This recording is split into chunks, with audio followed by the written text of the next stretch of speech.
আলী রাদিয়াল্লাহু তাআলা আনহুর চেহারা মলিন। ফাতেমা রাদিয়াল্লাহু তাআলা আনহা জিজ্ঞাসা করতেছে, চেহারা মলিন কেন? কয় কিছু জুটে নাই। ওই চতুর্থ দিনের ক্ষুধার্ত চলতেছে, যেই দিন হাসান হোসাইনকে আল্লাহর রসুল জিব্বা চোষায়া খিদা নিবারণ করাইছেন, ওই দিনের কাহিনী। ভালো মতো শুনে, ওই দিনের কাহিনী, ওই দিনের। বলছে চেহারা মলিন কেন? কিচ্ছু জুটে নাই, আজকেও তোমার ক্ষুধার্ত থাকতে হবে।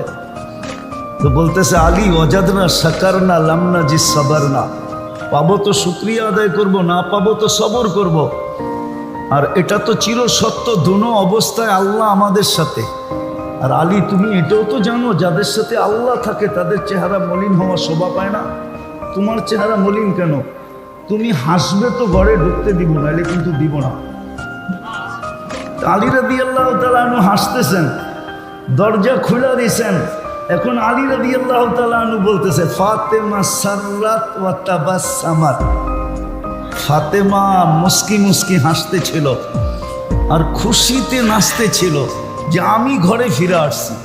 কতদিনের ক্ষুধার্ত কাটতেছে, তো আমি হাতে দিয়া আমি ফাতেমাকে দোয়া দিছি, রহিমাল্লাহু ইমরাআতান, তোর মতো মেয়েদের উপর আল্লাহ রহমতের বৃষ্টি বর্ষণ করো।